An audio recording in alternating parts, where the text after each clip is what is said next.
1-3. In the dusty little town of Clearwater, where gossip traveled faster than the desert wind and reputations were often as fragile as dry grass under a boot, there lived a young woman named Eliza May, whose life had been defined by loneliness and whispers she could never escape. For she was the girl with hand-me-down dresses, shoes worn thin, and a quiet voice that trembled whenever she was forced to stand before others. And though she had a heart bigger than the prairies and dreams as wide as the sky, the townsfolk rarely saw beyond her plain face, tangled hair, and the way she lowered her gaze whenever laughter sparked around her, as though she feared she was the butt of every joke. And perhaps she was, for in Clearwater, the Saturday socials and town gatherings were less about dancing and more about parading the prettiest, boldest, and richest daughters of the community, leaving girls like Eliza to sit along the wall with clasped hands and a forced smile, pretending not to care as couple after couple paired up beneath the lamplight, her heart sinking deeper with every passing song. So it was on one particular evening when the saloon piano thundered out tunes, and laughter spilled across the dusty street, that Eliza sat in her faded blue dress, the one she had mended 3 times but wore again because it was all she had, praying no one would call her name. Because in truth, the ritual of watching men choose their partners, for the night's dance had become something of a public humiliation for her, and she braced herself for the usual snickers from the town's crueler women, those who whispered that she was destined to be alone, unwanted, forgotten. But what she did not know was that far beyond the circle of judgmental eyes, a cowboy had ridden into town with the kind of presence that turned heads and silenced. Mockery? For he was tall, broad-shouldered, with a face weathered by sun and storms, his brown hat casting a shadow over eyes that carried both weariness and kindness. A man who had seen more of the world than Clearwater's narrow streets could ever offer, and his name was Cole Bennett, a drifter to some, a wanderer to others but to fate. He was the one whose path was about to cross. Eliza's in a way neither could have expected,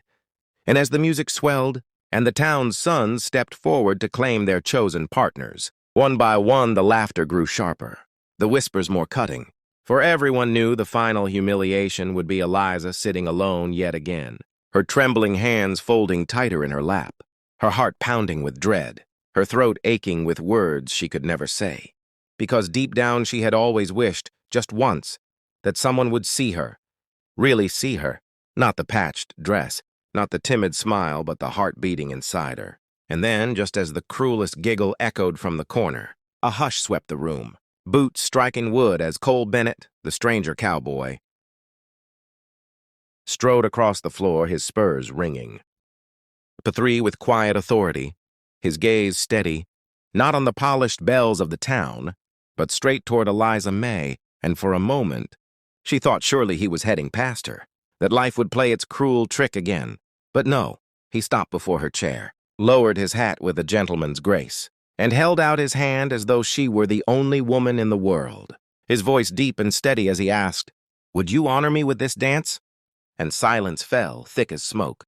the townsfolk staring in disbelief, jaws slack, the laughter dying on their lips, for it was unthinkable that the mysterious cowboy would overlook every pretty face in the room only to choose Eliza. And she, trembling, wide-eyed, could barely breathe as her heart screamed that surely this was a mistake. But his hand never wavered, his eyes never shifted, as though he had been searching only for her all along. And with courage she never thought she possessed, Eliza placed her small, calloused hand in his, and he lifted her gently to her feet, guiding her to the center of the floor where the music played once more. And together they moved, awkward at first, for she had never danced with such attention upon her, but his steady hand at her back, his reassuring smile, his whispered encouragement gave her strength, and soon the sway of the dance carried her away, her laughter rising for the first time in years, genuine and free, while the townsfolk watched in stunned silence, unable to believe the girl they once mocked could shine brighter than every polished jewel in the hall. And though many tried to hide their jealousy, Cole saw the bitterness in their eyes and knew exactly what he had done. He had silenced their cruelty, not by words but by action, by choosing the one no one else dared. And in doing so, he revealed what true strength beauty and worth looked like. For Eliza was no longer the invisible girl in the corner. She was the woman who had been lifted into her own light by the simple kindness of a cowboy's hand. And when the night ended and whispers tried once more to rise, Cole walked her to her porch under the moonlight, tipping his hat as he promised he would be back, not because he pitied her, but because he saw in her the kind of courage and heart that men like him could only dream of finding. And from that night forward, Eliza no longer sat alone in shame, for the memory of his choice gave her strength to stand tall, to walk with her chin lifted, and to believe she was worthy of love, of respect, of life itself. And though many in Clearwater would never admit it, they had learned a lesson that night, that the loudest laughter could be silenced by the quiet strength of a single act of kindness, and that sometimes the one thought to be invisible could be chosen before all the world, forever changing the course of her story. And friends, if this story touched your heart, if it reminded you that even in a world that often mocks and overlooks,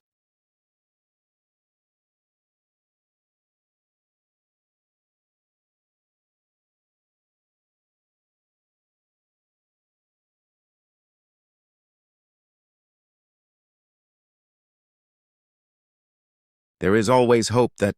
through someone will see your worth when you least expect it.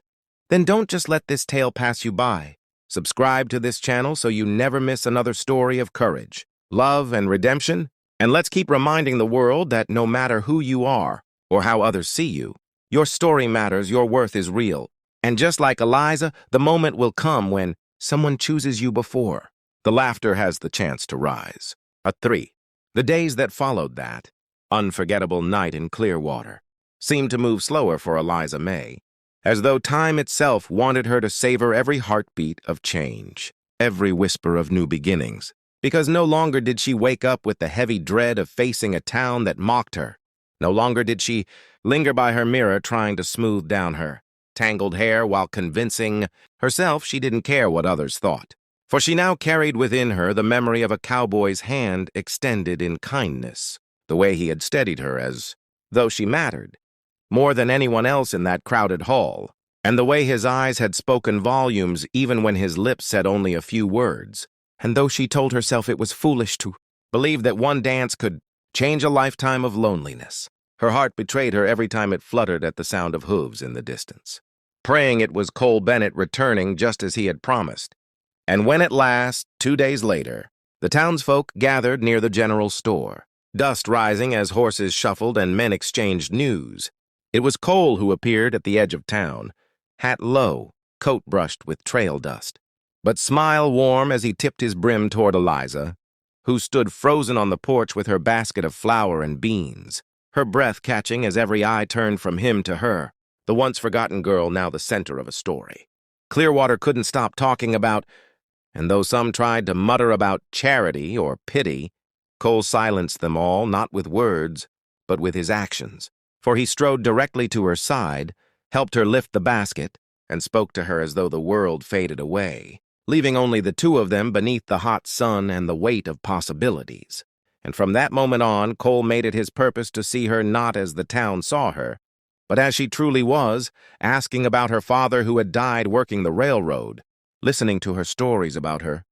mother who struggled with sickness yet never stopped, teaching her daughter kindness, and encouraging her to share her dreams of someday teaching children to read, because in Eliza's heart was not just loneliness but wisdom and gentleness that Cole had rarely seen in all his travels, and he knew the world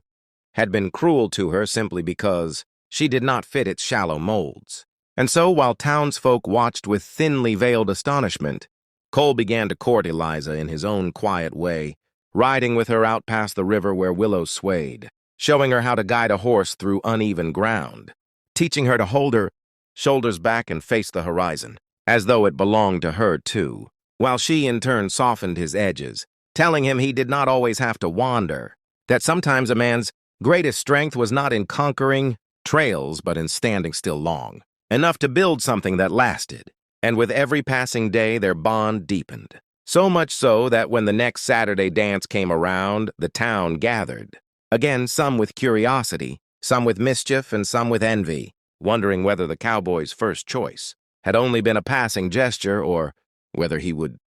stand by it before them all once more. And when Cole entered, spurs jingling, eyes searching, it was Eliza's hand he reached for first. Without hesitation, without shame, lifting her into the light again, and the laughter that had once echoed at her expense was now stifled into silence. For even the cruelest tongues could not deny the beauty of a woman who had finally been seen, cherished, and chosen, and as they danced again beneath the lamplight, Eliza no longer trembled with fear. She moved with grace born of confidence, and Cole whispered that she was the bravest woman he had ever known, braver than soldiers he had ridden with, braver than men who claimed strength but never dared to stand, alone against ridicule. And in that moment, Eliza felt the last chains of shame fall away. Yet, as in all stories, trouble was never far for the prideful men of Clearwater. Those who had once turned their noses at Eliza now saw Cole's affection as an insult to their vanity, and whispers grew darker, with talk that the cowboy had made them look like fools, that Eliza's newfound light cast a shadow on their daughters, who had always expected to be the center of admiration. And in their bitterness they conspired,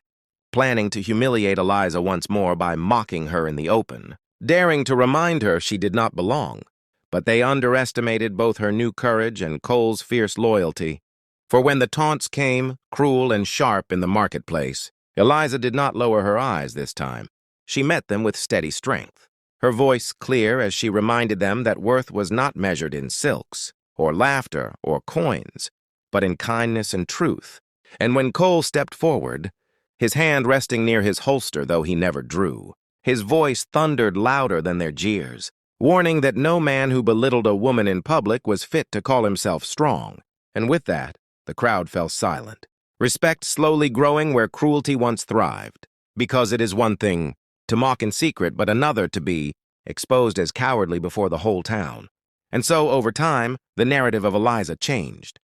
No longer the girl no one would choose, but the woman the cowboy stood for. And slowly, grudgingly, the people of Clearwater began to admire her, to respect her resilience, and even to seek her advice, for she carried herself with dignity that could not be ignored. And children who once teased now ran to her for stories and songs, seeing in her a gentle heart they wished to learn from, while women who once snickered began to soften, realizing that the courage she showed was what they themselves longed for in secret. And as for Cole, his drifting days grew fewer, because every time he thought of moving on, he would look at Eliza and realize he had already found what he had been searching for across endless miles of dust and horizon, a reason to stay, a love worth building, and a partner whose strength matched his own in spirit. And though they faced challenges, hardships of weather, illness, and poverty, they faced them together, proving to all that love was not about wealth or beauty, but about standing firm when the world tried to laugh you into silence. And dear friends, if you have followed this story to its heart, then take from Eliza's journey the truth that no matter how long you've been overlooked, no matter how many times you've sat alone while the world danced without you, there will come a moment when someone sees you for who you are. And when that moment arrives, let it remind you that your worth was never determined by their laughter. It was always within you, waiting to be revealed. And if this story gave you hope, if it reminded you that courage and love can transform even the harshest of lives, then do not forget to subscribe to this channel, because together we will keep sharing tales that lift hearts, silence cruelty, and remind every soul that they are worthy of being chosen before the whole world has the chance to laugh.